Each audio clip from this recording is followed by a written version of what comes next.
Di tengah proses hukum yang sedang berlangsung terkait gugatan perdata dari pencipta lagu Nuansa Bening, Kenan Nasution dan Budi Pekerti, solois Vidi Aldiano mengunggah pesan bernada reflektif di laman Instagram pribadinya. Dalam unggahan yang diposting Vidi pada 11 Juni 2025 bertepatan dengan waktu sidang gugatan di Pengadilan Niaga Jakarta Pusat, Vidi menyinggung soal waktu hidup yang terbatas. Meski terkesan dalam konteks promosi salah satu karyanya, namun hal itu tetap memantik spekulasi jika unggahan tersebut mewakili pandangannya terkait kasus yang kini sedang menimpanya.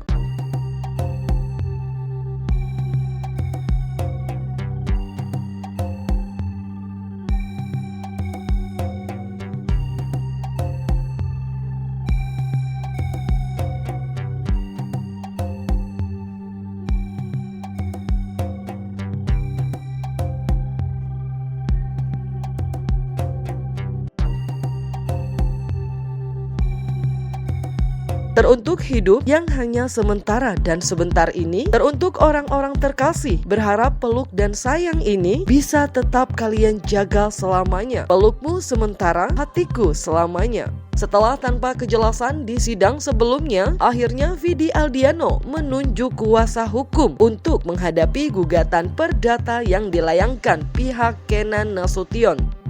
Tak tanggung-tanggung, Vidi bakal didampingi oleh 15 orang kuasa hukum dalam kasus tersebut. Sayangnya, sidang kali ini kembali ditunda lantaran tim kuasa hukum Vidi baru menerima kuasa dan baru mulai melakukan proses administratif di persidangan. Kita baru terima kuasa hari ini dan juga belum didaftar tadi, tapi secara surat kuasa karena kita sudah ditunjuk, kita sudah kasih tunjuk ke depan persidangan, kemudian nanti ditunda untuk memberikan identitas asli surat kuasa asli.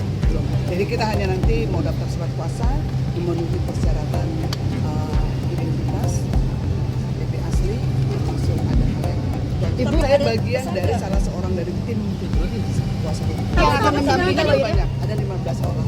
15 orang itu tim kita, jumlah orangnya ya termasuk ya. Terkait gugatannya hari ini sidangnya sudah berjalan sebagaimana yang seharusnya dan tergugat itu hadir kuasanya dari kantor Hasibuan ya, jadi terima kuasanya ada beberapa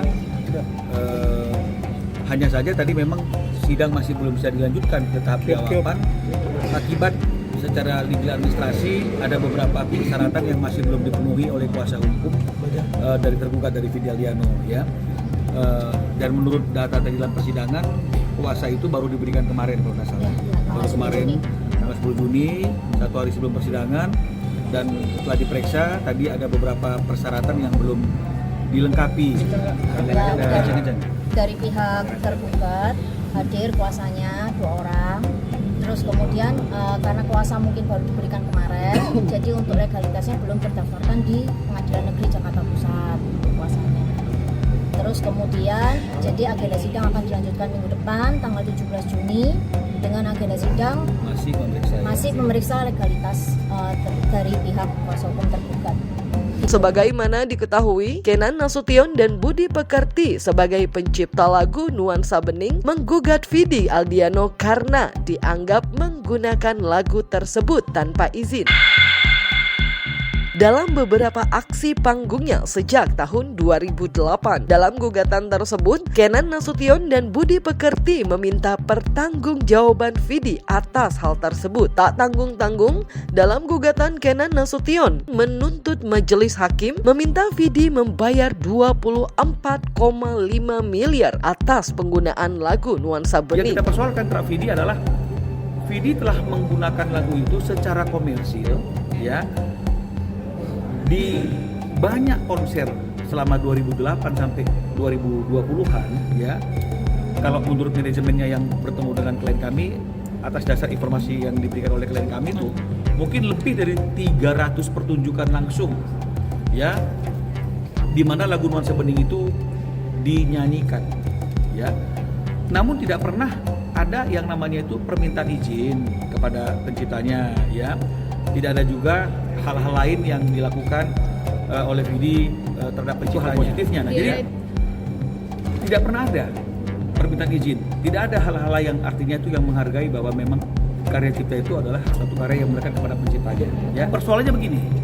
Ini kan kita harus paham bahwa sebelum bicara mengenai masalah royalti, kan itu maksudnya ya, ada satu tahapan yang ini nggak bisa diabaikan, yaitu namanya izin. Nah, jadi izin ini harus diurus dulu. Jadi kalau misalnya kemudian ada asumsi bahwa nggak perlu izin, yang penting bayar, kan ini yang menurut pendapat saya ya, berbeda pendapat boleh. Yang menyesatkan kan yang ini. Karena sekali lagi, aturan yang mengatakan bahwa tidak perlu izin, yang penting bayar royalti itu diatur dalam pasal 23 ayat 5. Ya, di bawah bab yang judulnya hak ekonomi pelaku pertunjukan. Sementara kalau yang mengatur tentang hak ekonomi pencipta itu diatur dalam pasal 9, ya babnya juga ada bab yang berkaitan dengan masalah hak ekonomi pencipta. Di situ dikatakan bahwa setiap orang yang menggunakan ciptaan untuk tujuan komersil wajib mendapatkan izin. Jadi ininya dulu yang dipenuhi. Betul ya? Nah, ini yang dipenuhi. Nah, sekarang kita bicara masalah aturan hukum, apa konsekuensinya? Kalau orang menggunakan ciptaan secara komersil tanpa izin. Jadi bukan apa konsekuensi orang nggak bayar royalti, enggak. Jadi di sini dikatakan apa konsekuensi orang yang tidak memiliki izin menggunakan karya ciptaan secara komersil. Di 113 ya ayat 2 itu dikatakan ada sanksi pidananya, ada denda rupiahnya, nilainya juga diatur 500 juta per satu pelanggaran. Bayangkan kalau ada 30 aja pelanggaran, berapa coba itu? Kan begitu kira-kira intinya. Jadi semenjak lagu itu dilakukan, Vidi belum pernah ketemu sama Om Kinan semenjak lagu itu rilis dari 2008. Karena yang meminta lagu ini kepada Kenan Nasution itu kan adalah orang tuanya Vidi, ya Bapak Heri Kis. Ya. Kan begitu, karena kan memang ada kedekatan kan gitu ya. Ya Kenan nggak jadi persoalan. Ini kan bicara masalah mekanikalnya, kan begitu ya. Yang pada zaman itu masih pendistribusiannya CD dan kaset. Nah, tapi kan tidak mengurangi kewajiban daripada si performer itu kalau memang ingin membawakan lagu itu di luar mekanikal kan memang harus minta izin. Yang mengatakan demikian siapa? Undang-undang yang bilang demikian. Bang, izin dalam artian yang abang maksudnya seperti apa nih Bang?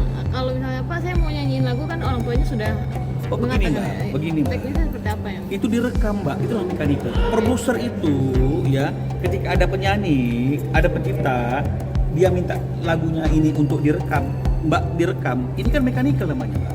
Jadi artinya sebatas saya sebagai produser mengedarkan, mendistribusikan hasil rekaman itu, maka saya sudah dapat izin. Ya. Tapi kemudian ketika ada pengeksploitasian lagi lain, tetap dia harus minta izin kepada penciptanya. Bahkan ketika penyanyinya menyanyikan untuk acara-acara yang komersil, dia tetap harus minta izin kepada penciptanya, karena kan dia dapat bayaran lagi. Tempat saya ini ya, yang berkewajiban untuk meminta izin atas penggunaan lagu itu adalah performernya. Ya, kalau kemudian dia mendelegasikan kewajibannya itu kepada penyelenggara, kepada siapapun boleh-boleh saja. Tapi paling tidak ada orang yang harus bertanggung jawab ketika sebuah lagu dinyanyikan tapi belum ada izinnya. Kalau sekarang kan lempar-lemparan. Penyanyi bilang, oh iya dong, oh penyelenggara dong, oh begini dong. Penyelenggara sama berpikir, gua kan cuma mengadakan event gitu loh. Jadi kalau semua orang nggak bertanggung jawab, habis dong komposernya, kasihan dong komposernya, penciptanya. Udah pada undang-undang. Jadi makanya harus dipahami yang memiliki kewajiban itu adalah penggunanya, performernya, pelaku pertunjukannya. Kalau dia mau delegasikan kepada IO, kepada manajemennya silakan. Tapi karena dia tahu dan sadar bahwa itu adalah kewajibannya dia, maka dia akan selalu memastikan bahwa izin itu sudah clear sebelum dia nyanyikan dan sebelum dia masuk panggung. Tapi kalau sekarang kan penyanyi kan nggak peduli. Nah ini yang menjadi persoalan yang akhirnya tidak terjadi suatu pemenuhan hak yang harusnya diterima oleh komposer sebagai. Memang gugatan kita itu kita sampaikan dalam petitumnya itu denda ya atau ganti rugi yang memang harus dibayarkan oleh Vidi karena telah menggunakan lagu itu selama lebih kurang 16 tahun tanpa izin. Itu ada nilainya yang diatur oleh undang-undang, ya. Jadi kan ini dari 2008 sampai sekarang, ya. Nah, di tahun 2002 itu ada undang-undang hak cipta yang berlaku hingga timbulnya undang-undang hak cipta yang baru nomor 28 tahun 2014. Jadi oleh karena itu kita menghitung denda akibat menggunakan lagu secara komersil tanpa izin penciptanya itu berdasarkan dua aturan undang-undang. Undang-undang tahun 2002 dan Undang-Undang nomor 28 tahun 2014. Nah, jadi kalau misalnya kita ambil dari tahun 2014 saja, itu untuk penggunaan satu karya cipta secara komersil tanpa izin, satu dendanya adalah 500 juta. Ya. Jadi ini yang kami hanya sampaikan dalam gugatan kami itu 31 pertunjukan langsung. Ya, jadi akumulasi kerugian, ganti rugi, denda sebagaimana diatur oleh kedua undang-undang hak cipta tersebut, itulah yang menghasilkan nilai 24,5. Sebelum masuk ke ranah hukum, pihak Vidi dan Kenan Nasution sudah beberapa kali bertemu untuk bernegosiasi terkait angka ganti rugi. Kala itu, menurut Minola, pihak Vidi sempat menawari puluhan juta sampai ratusan juta untuk lagu tersebut. Sayangnya, negosiasi itu berjalan buntu dan sampailah saat ini ke proses pengadilan.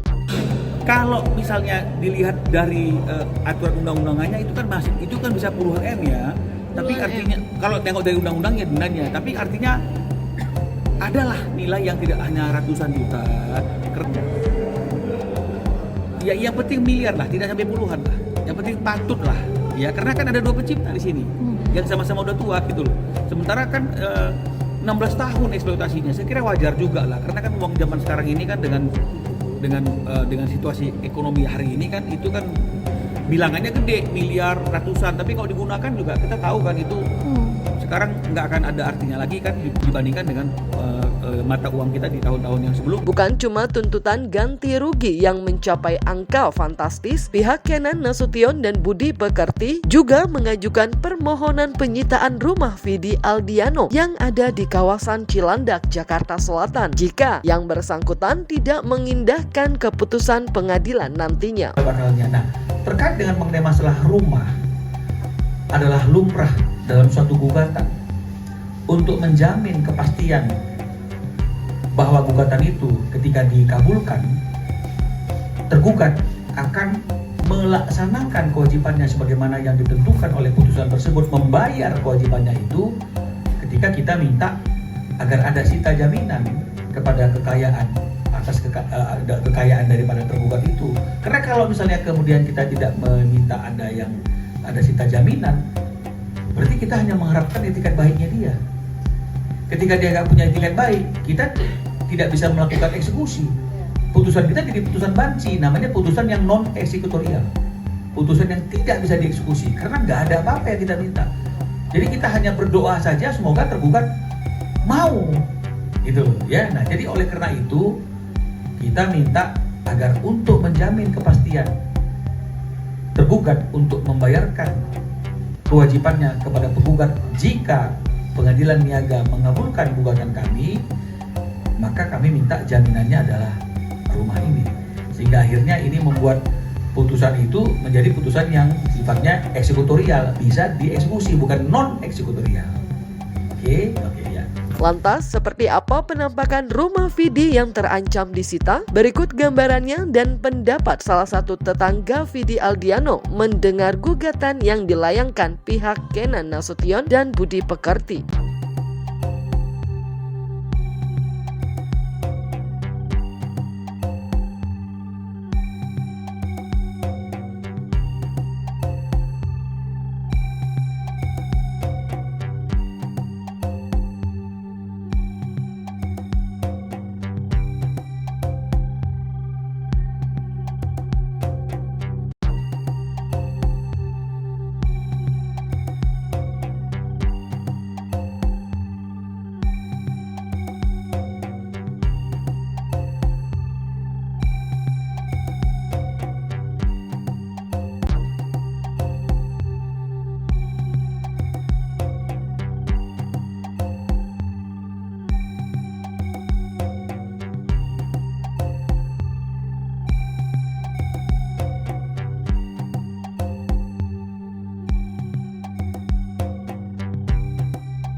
Seperti apa?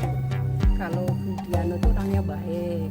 Kalau ada sama lingkungan dia juga, kalau ada acara apapun pasti dia akan membantu di lingkungan. Baik orangnya. Siapa atau gimana? Dia penyapa, orangnya sopan banget orangnya. Cukup ramah gitu. Iya. Kalau harus ketemu paling pastinya apa? Yakin banget mas. Banget merasa gimana ya? Kasihan sama orangnya kan baik, sopan. Dia merasa kasihan. Kalau sampai disita kan kita lihatnya kasihan, penuh kenangan di sini. Ya mudah-mudahan lebih dalam keadaan sakit, mudah-mudahan tetap sehat. Dalam kasus apapun mudah-mudahan dilancarkan dalam masalah hukum. Dan mudah-mudahan jangan sampai rumah di dan kecapi ini tersita soalnya untuk kenangan kemudian dari Mas Widinya. Sudah berapa lama?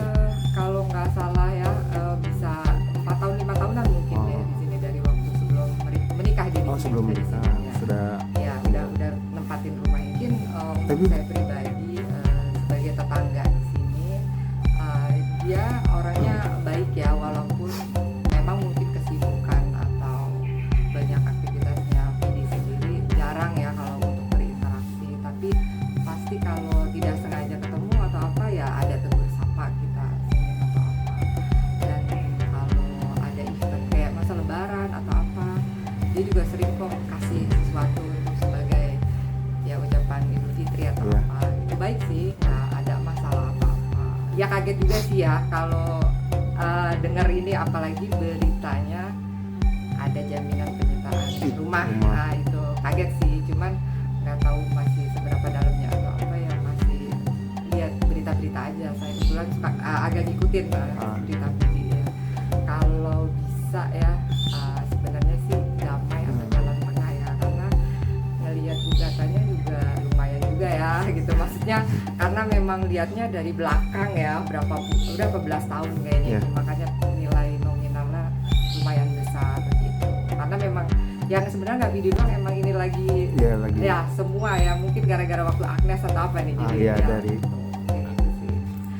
Kalau saya sih doanya yang terbaik buat Vidi sendiri dan kebetulan yang saya tahu juga kan Vidi juga lagi berjuang ya sama penyakitnya Iya. kan ya mudah-mudahan ada jalan yang terbaik ya buat Mas Vidi sama pihak Bapak Kenan juga deh gitu. Oh iya. Lagu Nuansa Bening sendiri memang jadi lagu yang mengantarkan Vidi Aldiano ke puncak kesuksesan karirnya sampai saat ini. Lagu tersebut adalah single pertama Vidi Aldiano waktu memutuskan terjun ke industri musik Indonesia. Meski sudah puluhan tahun dirilis, nyatanya lagu tersebut jadi salah satu yang tak bisa dilepaskan ketika pertama kali mendengar nama Vidi Aldiano. Kenalin dong namanya siapa? Namaku Tiara. Oke, Tiara tahu lagu Vidi Aldiano itu apa sih yang tahu? Vidi Aldiano itu terkenal pas aku masih SD. Seingat aku lagu pertamanya dia tuh Nuansa Bening ya, yang masih gondrong terus di lapangan tenis syutingnya. Taunya Nuansa Bening atau ada lagu yang lain? Ada lagu Status Palsu juga, terus ada Gadis Genit. Itu sih yang aku tahu. Kalau Nuansa Bening, tahu nggak sih lagunya? Tahu. Tahu, bisa nyanyi dikit nggak? Tiada yang hebat dan mempesona ketika kau lewat. Itu kan Kak. Oke, ini kan ini kan lagi berkasus kan karena setiap cinta di Nuansa Bening. Harapan kamu sebagai penikmat musik apa sih? Semoga segera ketemu jalan tengahnya biar kalau bisa nggak usah dilanjutin sidangnya biar diselesaikan dengan musyawarah aja. Oke, nama siapa? Gio, Oke, lu tahu ini lagunya mana sih? Vidi Aldiano, lagu Nuansa Bening yang di lapangan tenis. Bisa nyanyi dikit nggak? Tahu nggak lagu? Tiada yang hebat, gitu kan? Oke. Kan Terus? Vidi lagi bersengketa dengan kita. Harapan lu apa sih? Harapannya win-win solution lah buat kedua belah pihak duduk bareng. Namanya siapa? Nama gua Fikri. Oke, Fikri, lu tahu Vidi Aldiano tuh lagunya apa sih? Gua tahu Vidi Aldiano dari lagu Status Palsu pas gua SMA. Teman-teman gua soalnya nyanyi lagu itu. Oke, bisa tahu dikit nggak lagunya kayak apa? Jangan nyanyi dong, gak enak. Suara gue bagus soalnya. Iya. Tapi bener kok, gue tahu lagu itu pas gue SMA. Teman-teman gue soalnya nyanyiin lagu itu mulu. Ini kan lagi berkasih sih. Semoga kelar aja lah. Dapat ketemu tuh jalan tengahnya. Gitu.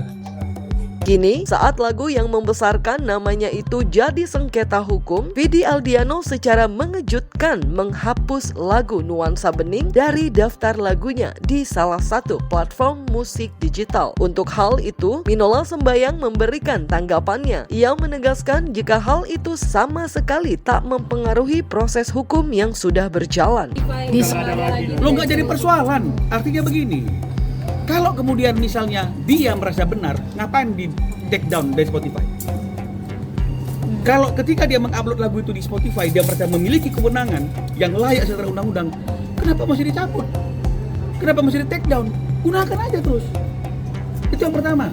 Itu menunjukkan bahwa memang ada kesalahan yang mereka akui walaupun mereka membantahnya. Yang kedua, kalaupun hari ini itu di take down dari Spotify, apakah itu menghapus kesalahan yang mereka selama 16 tahun? Atau selama mereka masukkan di Spotify? Enggak juga. Jadi kalau memang gentleman, jangan. Itu sebuah pengakuan dia tidak layak mengupload itu di Spotify, mengeksploitasi secara digitalisasi karena memang ada kesalahan yang belum clear. Bagi saya, Vidi itu korban, ya. Dan kemudian Ongkina Nasution juga adalah korban dari doktrin-doktrin yang salah. Di sisi lain, Kenan Nasution dan istrinya, Ida Royani, menyoroti etika Vidi sebagai pihak yang dianggap mengambil banyak untung dari salah satu lagu ciptaannya itu. Bukan cuma soal izin, bahkan untuk istilahnya sekedar menyapa atau berbahasa basi pun tak pernah didapatkan dari sosok Vidi Aldiano. Kemungkinan pun buat sebagai saya, itu juga adalah korban yang didoktrin dan dimanfaatkan menjadi lokomotif. Coba lagi nih, sekarang 19 tahun ngapain aja dia? Nggak pernah ngomong apa-apa, nggak pernah sih. Apa tuh? Event yang jangan yang ulang tahun ya. Lebaran semua juga sedunia. Kasih apa tuh? Surat untuk lebaran apa? Ya, sama sekali nggak ada. Itu kan apa? Itu kan etika. Etika moral yang nggak boleh ada. Mungkin suami saya nggak pernah negur, dia merasa itu lagu dia pribadi gitu ya. Nah terus sudah gitu, waktu dia nikah, udah kita datang. Kata suami saya bilang ya udah kita datang aja, sembari ngingetin dia, ini loh si pengarang lagu yang dia sampai sekarang dia jadi orang terkenal, dia menjadi besar, dia menjadi pokoknya penyanyi yang hebat lah. Ya itu kan dari lagu yang gue nyanyi Nuansa Bening. Oh mungkin kita datang dia ada inget deh, oh ini masih hidup nih pengarangnya gitu. Tapi ternyata sampai dia kawin terus berjalannya ke sini lagi, itu nggak ada cerita apa-apa, nggak pernah hubungi, Bang Kina sakit nggak pernah selamat semoga cepat sembuh, selamat lebaran, maaf lahir batin, nggak ada, tidak ada komunikasi sama sekali. Dan kita juga nggak ada hubungan batin ya. Karena saya juga nggak kenal, saya kenalnya juga pas lagi waktu dia nikah itu. Ya adalah perasaan empati gitu loh. Untuk pokoknya ada yang punya nih lagu. Dia sekarang sudah jadi besar, udah segala macam punya. Adalah jadi itu kan hak ekonomi kan gitu ya, hak moral itu kayaknya nggak ada jadinya. Kenapa dia nggak pernah laporan? Kenapa dia nggak pernah izin? Kenapa dia nggak pernah paling nggak menghargai udah nggak ada sama sekali. Selamat lebaran om, selamat 16 tahun nggak pernah selamat. Sampai anak saya bilang, Pak dia nggak pernah hubungi papa. Oh enggak, dia nggak pernah lagi papa sakit selama cepat sembuh. Dia nggak pernah bikin surat lebaran maaf lahir batin, itu kan biasa biar kita nggak punya dosa. Enggak pernah ada. Kita sih sebenarnya kita ini aja ya, kita sih relax ya. Mungkin kalau dari dulu juga om izinnya saya terus dia nggak bayar kita juga nggak apa-apa. Ini kan nggak ada kayaknya seolah-olah itu lagunya dia. Jangan sombong lah mentang-mentang dia udah dikenal terus dia terus begitu. Ya kan dia besar juga kan gara-gara lagu itu. Seperti tadi Bang Minola cerita, pokoknya nggak usah sombong dengan apa yang sudah diraih. Padahal yang terkenalnya itu gara-gara lagu itu gitu. Akhirnya dia nggak bisa nyanyiin sekarang, nggak bisa nyanyiin lagu Nuansa Bening karena ini persoalan belum selesai gitu. Padahal itu lagu gacuannya dia lah. Bener nggak kayak gitu? Benar.